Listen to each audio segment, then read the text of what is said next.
എല്ലാവർക്കും നമസ്കാരം. ഞാൻ ഡോക്ടർ സീത. തീർച്ചയായിട്ടും ലവ് മാരേജസിന്റെ ആ ഒരു എണ്ണം കൂടി വരികയാണ്.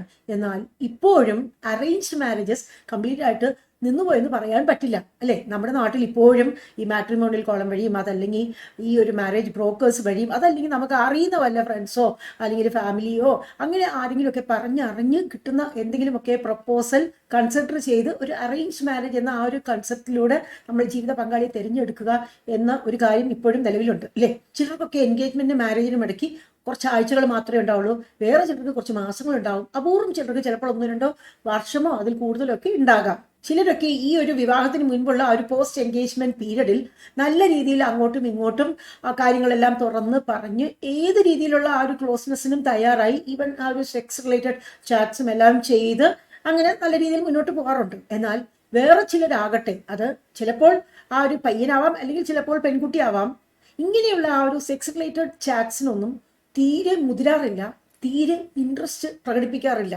ഇതിന് പല കാരണങ്ങൾ ഉണ്ടാവാം കേട്ടോ. അങ്ങനെയാണെങ്കിൽ ചിലപ്പോൾ മറ്റേ പാർട്ട്ണർക്ക് എന്തെങ്കിലും ഒരു ആശങ്കയോ വിഷമമോ വരാനുള്ള സാധ്യതയുണ്ട്. പ്രത്യേകിച്ചും ഈ ഒരു എൻഗേജ്മെന്റിനും ആ ഒരു വിവാഹത്തിനും ഇടയിലുള്ള ആ ഒരു കാലാവധി കുറച്ചധികമാണെങ്കിൽ.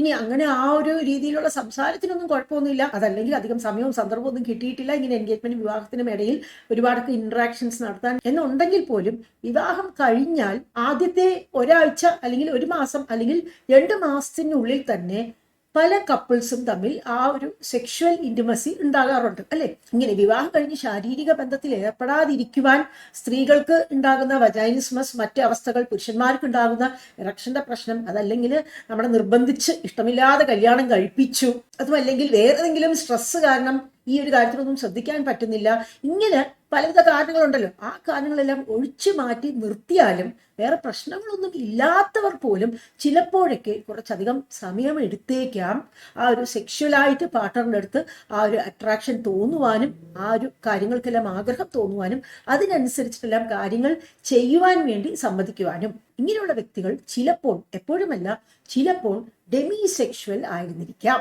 എന്താണ് ഈ ഡെമി സെക്ഷുവാലിറ്റി? നമുക്ക് നല്ലവണ്ണം ആ ഒരു ഇമോഷണൽ ആൻഡ് മെന്റൽ ബോണ്ടിങ് പാർട്ട്ണറുമായിട്ട് വന്നതിന് ശേഷം മാത്രമേ ലൈംഗികപരമായിട്ടുള്ള ഏതൊരു കാര്യത്തിനും ആഗ്രഹം വരികയുള്ളൂ, അതിന് വഴങ്ങുകയുള്ളൂ എന്നുള്ളൊരു അവസ്ഥ ഉണ്ടെങ്കിൽ അതിനെയാണ് നമ്മൾ ഈ ഡെമി സെക്ഷുവാലിറ്റി എന്ന് വിളിക്കുന്നത്. ഇത് ഒരു തരത്തിലുള്ള സെക്ഷുവൽ ഓറിയന്റേഷനാണ്. ഇങ്ങനെയുള്ള ആളുകൾക്ക് ആ തുടക്കത്തിൽ ആ ബോണ്ടിങ് വരുന്നത് വരെ മാത്രമേ ഉള്ളൂ ഇങ്ങനത്തെ പ്രശ്നങ്ങൾ ഉണ്ടാവുക. ഒരു ബോണ്ടിങ് വന്നു കഴിഞ്ഞാൽ പിന്നീട് അവർക്ക് ആ സെക്സിനോടുള്ള ഡിസയർ എല്ലാം നല്ല രീതിയിൽ വരുവാനും, ശരിക്കും പറഞ്ഞാൽ ചിലപ്പോഴൊക്കെ ബാക്കി സാധാരണ ആളുകളെക്കാട്ടിലും കുറച്ച് കൂടുതൽ ഇന്റൻസ് ആയിട്ട് വരുവാനും സാധ്യതയുണ്ട് എന്നാണ് പഠനങ്ങൾ പറയുന്നത്. അപ്പോൾ തനിക്ക് ഈ ഡെമിസെക്ഷുവൽ ഓറിയന്റേഷൻ ഉണ്ടോ ഇല്ലയോ എന്ന് ഒരു വ്യക്തിക്ക് എങ്ങനെയാണ് മനസ്സിലാക്കാൻ പറ്റുക? ചില ലക്ഷണങ്ങളുടെയും അതേപോലെ പാസ്റ്റിൽ ഉണ്ടായിട്ടുള്ള ചില എക്സ്പീരിയൻസസിന്റെയും അടിസ്ഥാനത്തിൽ ഒരാൾക്ക് ഏകദേശം സ്വയം വിലയിരുത്താൻ പറ്റും താനൊരു ഡെമിസെക്ഷുവൽ ഓറിയന്റേഷൻ ഉള്ള വ്യക്തിയാണോ ഇല്ലയോ എന്ന്. ഇതൊരു രോഗമൊന്നുമല്ല, അതൊന്ന് സ്ഥിരീകരിച്ച് ചികിത്സയൊക്കെ തേടുവാൻ. ഈ ഡെമിസെക്ഷുവാലിറ്റി ഉള്ളവരോട് അവരുടെ പാർട്ട്നേഴ്സ് എങ്ങനെയാണ് ഇടപെട്ട് ഈ ഒരു കാര്യം പെട്ടെന്ന് ശരിയാക്കേണ്ടത്, അതല്ലെങ്കിൽ ഈ ഡെമിസെക്ഷുവാലിറ്റി ഉള്ളവർ എങ്ങനെയാണ് പാർട്ട്നേഴ്സുമായിട്ട് ആ ഒരു ഇടപെടൽ നടത്തേണ്ടത്, നമുക്ക് പെട്ടെന്ന് തന്നെ ഇതൊക്കെ ഒന്ന് ശരിയാവാൻ എന്നുള്ളതിനെ കുറിച്ച് ഞാനിപ്പോൾ വഴിയെ 1 മിനിറ്റിനകം പറയാം. അപ്പോൾ ഡെമിസെക്ഷുവൽ ആയിട്ടുള്ള ആളുകൾക്കുള്ള പ്രത്യേകതകൾ ഇതൊക്കെയാണ്.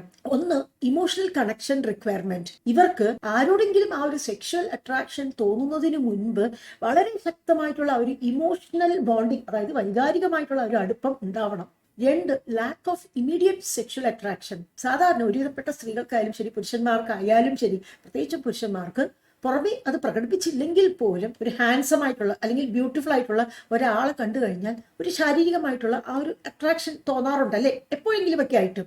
ഈ ഡെമിസെക്ഷുവൽ ആയിട്ടുള്ള ആളുകൾക്ക് ഒരിക്കലും അങ്ങനെ ഒരു സെക്ഷുവൽ അട്രാക്ഷൻ തോന്നുകയേ ഇല്ല, ഞാൻ ഈ മുൻപ് പറഞ്ഞ ആ ഒരു ഇമോഷണൽ കണക്ഷൻ വരാതെ. അതിനർത്ഥം എന്താ? ചുമ്മാ ആരെങ്കിലുമൊക്കെ കണ്ടു കഴിഞ്ഞാൽ ഒരു ആകർഷണം അവർക്ക് ഒരിക്കലും തോന്നില്ല. മൂന്നാമത്തത്, പ്രയോറിറ്റൈസിങ് ഇമോഷണൽ ഇന്റിമസി. ഈ ഡെമിസെക്ഷൽ ആയിട്ടുള്ള ആളുകൾ, അത് ഒരു വിവാഹ ജീവിതത്തിൽ ഹസ്ബൻഡ് ആയാലും ശരി, വൈഫ് ആയാലും ശരി, അവർക്ക് ഈ ഒരു സെക്ഷൽ ലൈഫിനെക്കാട്ടിലും ഏറ്റവും പ്രാധാന്യം കൂടുതലായിട്ട് അവർ കൊടുക്കുന്നത് ഈ ഇമോഷണൽ ഇന്റിമസിക്കാണ്. ഇമോഷണൽ ആയിട്ട് ഒരു ബോണ്ടിങ് ഇല്ല എന്നുണ്ടെങ്കിൽ സെക്സിന് അവർക്ക് തീരെ പറ്റില്ല തന്നെ. ഇടയ്ക്ക് എപ്പോഴെങ്കിലും ആ ഇമോഷണൽ ബോണ്ടിങ് പോയോ പിന്നെ മുൻപ് സെക്സിന് ഇൻട്രസ്റ്റ് ഉണ്ടെങ്കിൽ പോലും അതുപോലും ഇല്ലാതെയായി പോകാനുള്ള സാധ്യതയുണ്ട്. 4, സ്ലോലി ഡെവലപ്പിംഗ് അട്രാക്ഷൻ. ഈ ഡെമിസെക്ഷൽ ആയിട്ടുള്ള ആളുകൾ ഒരിക്കലും ഈ ലവ് അറ്റ് ഫസ്റ്റ് സൈറ്റ്, അതല്ലെങ്കിൽ ഇൻസ്റ്റാഗ്രാമിലൂടെയും ഫേസ്ബുക്കിലൂടെയും അല്ലെങ്കിൽ ട്വിറ്ററിലൂടെയും ഒക്കെ പരിചയപ്പെട്ടു നമ്മൾ കണ്ടിട്ട് പോലുമില്ല, അതല്ലെങ്കിൽ ഒന്നോ രണ്ടോ പ്രാവശ്യം കണ്ടു ഉടൻ തന്നെ അങ്ങനെ ഫോളിങ് മാഡ്ലി ഇൻ ലവ് എന്ന് പറഞ്ഞ ആ ഒരു കാര്യത്തിന് ഒരിക്കലും മുതിരില്ല. അവർക്കത് അങ്ങോട്ട് ഉൾക്കൊള്ളാനും പറ്റില്ല. അവർക്കൊരാളെ പതുക്കെ പതുക്കെ അറിഞ്ഞ് മനസ്സിലാക്കിയ ശേഷം മാത്രമേ ആ ഒരു കമ്മിറ്റ്മെന്റ് വരികയുള്ളൂ, ആ ഒരു സെക്ഷൽ അട്രാക്ഷൻ വരികയും ഉള്ളൂ. 5, ഡിഫിക്കൽട്ടി വിത്ത് കാഷ്വൽ സെക്സ്. ഇന്നത്തെ കാലത്ത് നമുക്ക് എല്ലാവർക്കും അറിയാവുന്നതാണ്, വിവാഹം കഴിഞ്ഞിട്ടുള്ള ഭാര്യ ഭർത്താക്കന്മാർ പലരും ഈ വിവാഹേതര ബന്ധങ്ങൾ, അതായത് എക്സ്ട്രാ മാരിറ്റൽ ആ ഒരു ഫ്ലിങ്സിലെല്ലാം ചെന്ന് പെടാറുണ്ട്. കുറെ പേർക്കൊക്കെ അത് ഒരു പ്രോപ്പർ ആയിട്ടുള്ള ഒരു അഫെയർ തന്നെ ആവാം, അതിന് വേറെ പല കാരണങ്ങളുണ്ടാവും. എന്നാൽ വേറെ ചിലർക്കൊന്നും അങ്ങനെയല്ല. ഒരു അവസരം കിട്ടിക്കഴിഞ്ഞാൽ ഏതൊരു സ്ത്രീയുമായിട്ടും അല്ലെങ്കിൽ ഏതൊരു പുരുഷനുമായിട്ടും ഒന്ന് ലൈംഗിക ബന്ധത്തിൽ ഏർപ്പെടുന്നത് കൊണ്ട് പ്രത്യേകിച്ച് തെറ്റൊന്നുമില്ല എന്ന് കരുതുന്ന കുറെ ആൾക്കാരുണ്ട്. അതല്ലെങ്കിൽ അങ്ങനെ ചെയ്യുവാനുള്ള ആ ഒരു ടെംപ്ടേഷൻ നമുക്ക് ചിലപ്പോൾ ഒഴിവാക്കാൻ പറ്റാത്ത ചില ആൾക്കാരും ഉണ്ട്. ഈ ഡെമിസെക്ഷൽ ആയിട്ടുള്ള ആളുകൾക്ക് ജീവൻ പോയാലും അങ്ങനെ ഒരു കാര്യത്തിന് മുതിരാൻ പറ്റുകയേ ഇല്ല. അത് എത്രത്തോളം ആ ഒരു സാഹചര്യങ്ങളും ഒരു ഓപ്പർച്യൂണിറ്റീസും എല്ലാം ഒത്തുവന്നാൽ പോലും. 6, റിലേറ്റബിലിറ്റി ടു ഡെമിസെക്ഷൽ എക്സ്പീരിയൻസസ്. ഇപ്പോൾ ഞാൻ ഈ വിവരിച്ചില്ല ഈ വീഡിയോയിൽ, ഇതെല്ലാം കേൾക്കുകയോ കാണുകയോ ചെയ്യുമ്പോഴോ അതല്ലെങ്കിൽ വേറെ ഏതെങ്കിലും ഈ ഡെമിസെക്ഷുവാലിറ്റിയെ പറ്റിയുള്ള ആർട്ടിക്കിൾസും ആ ഡെമിസെക്ഷൽ ആയിട്ടുള്ള കുറെ ആളുകളുടെ എക്സ്പീരിയൻസസ് എല്ലാം വായിക്കുമ്പോൾ അയ്യോ ഇത് തനിക്കുമായിട്ട് റിലേറ്റ് ചെയ്യാൻ പറ്റുന്ന ഒന്നാണല്ലോ എന്ന് ഒരാൾക്ക് സ്ട്രോങ് ആയിട്ട് ഫീൽ ചെയ്യുകയാണെങ്കിൽ ആ വ്യക്തി ഡെമിസെക്ഷൽ ആകാനുള്ള സാധ്യതയുണ്ട്. 7, റിഫ്ലക്റ്റിംഗ് ഓൺ പാസ്റ്റ് എക്സ്പീരിയൻസസ്. ഇതിനു മുൻപ് നമ്മുടെ ജീവിതത്തിൽ എപ്പോഴെങ്കിലുമൊക്കെ ആരുമായിട്ടെങ്കിലുമൊക്കെ നമുക്ക് ഈ സെക്ഷലായിട്ടുള്ള അട്രാക്ഷൻ വന്നിട്ടുള്ളത് എപ്പോഴാണ്? ഇമോഷണൽ കണക്ഷൻസ് എല്ലാം ഉണ്ടായിട്ടുള്ളപ്പോൾ മാത്രമാണോ? അതല്ല പെട്ടെന്ന് തന്നെ നമുക്ക് ആ ഒരു ആകർഷണം, ആ ശാരീരികമായിട്ടുള്ള ആ ഒരു വികാരങ്ങളും എല്ലാം വരാറുണ്ടായിരുന്നോ എന്നതിനെ കുറിച്ചിട്ടെല്ലാം ഇങ്ങനെ ആലോചിച്ച് നോക്കിയാൽ നമുക്ക് എന്താണോ ഓർമ്മ വരുന്നത് അതനുസരിച്ചിട്ട് നമുക്ക് ഏകദേശം ഒരു ഐഡിയ കിട്ടും നമ്മുടെ ആ ഒരു ഓറിയന്റേഷൻ എങ്ങനെയാണെന്ന്. ഒരു കാര്യം ഇവിടെ പ്രത്യേകിച്ച് എനിക്ക് എടുത്തു പറയാനുള്ളത് വളരെ പ്രധാനപ്പെട്ട ഒരു കാര്യമാണ്. ഓരോരുത്തരുടെയും ആ ഒരു സെൽഫ് ഡിസ്കവറി ജേർണി യുണീക്കാണ്, പ്രത്യേകമാണ് അല്ലെ. അതുപോലെ ഈ പറഞ്ഞ ലക്ഷണങ്ങളെല്ലാം എല്ലാവരിലും കണ്ടുകൊള്ളണം എന്നില്ല. ഈ പറഞ്ഞ ലക്ഷണങ്ങൾ ഉള്ളവരെല്ലാം ഡെമിസെക്ഷൽ ആയിക്കൊള്ളണമെന്നും ഇല്ല. നമുക്ക് ഇത്തരത്തിലുള്ള എക്സ്പീരിയൻസസും ലക്ഷണങ്ങളുമാണ് ഉള്ളതെങ്കിൽ നമ്മൾ കൂടുതൽ നമ്മളെ തന്നെ ആ ഒരു എക്സ്പ്ലോർ ചെയ്ത് നമുക്ക് എന്താണ് നമ്മുടെ ഈ ഓറിയന്റേഷൻ എല്ലാം മനസ്സിലാക്കാൻ വേണ്ടി ശ്രമിക്കാം. നമുക്കത് സ്വയം പറ്റിയിട്ടില്ല എന്നുണ്ടെങ്കിൽ, അല്ലെങ്കിൽ നമ്മുടെ പാർട്ട്ണർക്കും അത് പറ്റിയിട്ടില്ല, അത് കാരണം നമുക്ക് ക്ലാഷസ് വരുവാണ് വിവാഹം കഴിഞ്ഞ ശേഷമാണ് എന്നുണ്ടെങ്കിൽ തീർച്ചയായിട്ടും ഒരു കൗൺസിലറിന്റെ ഹെൽപ്പ് തേടാവുന്നതാണ്. അതേപോലെ ഒരുപാട് ഓൺലൈൻ ഫോറംസ് ഒക്കെ ഉണ്ട് കേട്ടോ. അതെല്ലാം എത്രത്തോളം നന്നായി പ്രവർത്തിക്കുന്നു, എത്രത്തോളം കറക്റ്റായിട്ടുള്ള ഗൈഡൻസ് ആളുകൾക്ക് കിട്ടുന്നുണ്ട് എന്ന കാര്യത്തെ കുറിച്ചിട്ടൊന്നും എനിക്കറിയില്ല. അത് കാരണം ആ ഫോറംസിന്റെ പേരും മറ്റു കാര്യങ്ങളൊന്നും ഞാൻ ഇവിടെ വെളിപ്പെടുത്തുന്നില്ല കേട്ടോ. മനസ്സിലായല്ലോ അല്ലേ ഞാൻ പറഞ്ഞതെല്ലാം? അപ്പോൾ വിവാഹശേഷം ഞാൻ മുൻപ് പറഞ്ഞതുപോലെ പ്രത്യേകിച്ച് കാരണങ്ങൾ ഒന്നും തന്നെ ഇല്ലാതെ പാർട്ട്ണർക്ക് തീരെ ലൈംഗികപരമായിട്ടുള്ള ജീവിതത്തിന് പറ്റുന്നില്ല എന്നുണ്ടെങ്കിൽ തീർച്ചയായിട്ടും ഈ ഒരു കാര്യവും കൂടി നമ്മുടെ മനസ്സിൽ കൂടി പോകണം.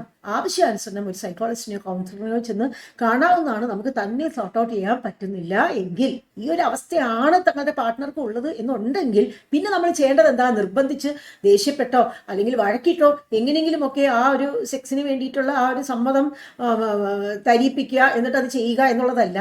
നമ്മൾ കഴിയുന്നതും പെട്ടെന്ന് ആ ഒരു ഇമോഷണൽ ആൻഡ് മെന്റൽ ബോണ്ടിങ് ഉണ്ടാക്കുവാൻ വേണ്ടി ശ്രമിക്കണം. അധികം വഴക്കുകളൊന്നും ഇല്ലാതെ പാർട്ട്ണറിനെ മനസ്സിലാക്കി എത്രയും പെട്ടെന്ന് ഈ ബോണ്ടിങ് ഉണ്ടാക്കുന്നു അത്രയും പെട്ടെന്ന് നമ്മുടെ പാർട്ട്ണർക്ക് ഇതിനോടുള്ള താല്പര്യം വരികയും നമുക്ക് ആ നല്ല രീതിയിലുള്ള ആ ഒരു ലൈംഗിക ജീവിതം ആസ്വദിക്കാൻ പറ്റുകയും ചെയ്യും. അതിനർത്ഥം കല്യാണം കഴിഞ്ഞ് ഇങ്ങനെ സെക്സിനോട് താല്പര്യമില്ലാത്ത എല്ലാവരും തന്നെ ഞാനൊരു ഡെമിസെക്ഷലാണ്, എനിക്ക് ഡെമിസെക്ഷുവാലിറ്റി ഉണ്ട്, അതുകൊണ്ട് എൻ്റെ അടുത്ത് ഇപ്പോൾ വരരുത് എന്ന് പറഞ്ഞ് ഒഴിവ് കഴിവ് പറയാനല്ല ഞാൻ പറയുന്നത്.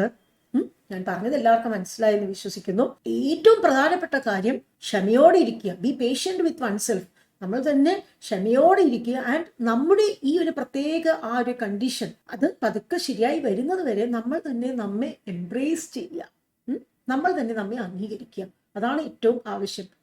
പാർട്ട്നേഴ്സും ഇതൊക്കെ അറിയുകയാണെങ്കിൽ പാർട്ട്നേഴ്സിനും ഈ ജേർണിയിൽ നമ്മെ ഒരുപാട് സഹായിക്കാൻ പറ്റും. മാത്രമല്ല അവർക്കും തങ്ങളിൽ എന്തെങ്കിലും ഒരു പോരായ്മ കൊണ്ടാണോ ഈ തൻ്റെ പാർട്ട്ണർക്ക് ഇങ്ങനെ തന്നോട് ഇഷ്ടമില്ലാത്തത് ഈ സെക്ഷലായിട്ട് എന്ന ആ ഒരു ആശങ്ക ഇല്ലാതിരിക്കുകയും ചെയ്യും. അപ്പോൾ ഈ കിട്ടിയ അറിവ് എല്ലാവരുമായി പങ്കുവെക്കുക. അതിനായി ഈ വീഡിയോ ലിങ്ക് എല്ലാവർക്കും ഷെയർ ചെയ്ത് കൊടുക്കുക. വീണ്ടും മറ്റൊരു വീഡിയോയുമായി നിങ്ങളുടെ മുന്നിൽ വരുന്നതുവരെ നിങ്ങൾക്കും നിങ്ങളുടെ കുടുംബത്തിലുള്ള എല്ലാവർക്കും ശാന്തിയും സന്തോഷവും ആരോഗ്യവും സമാധാനവും എല്ലാം നേരുന്നു.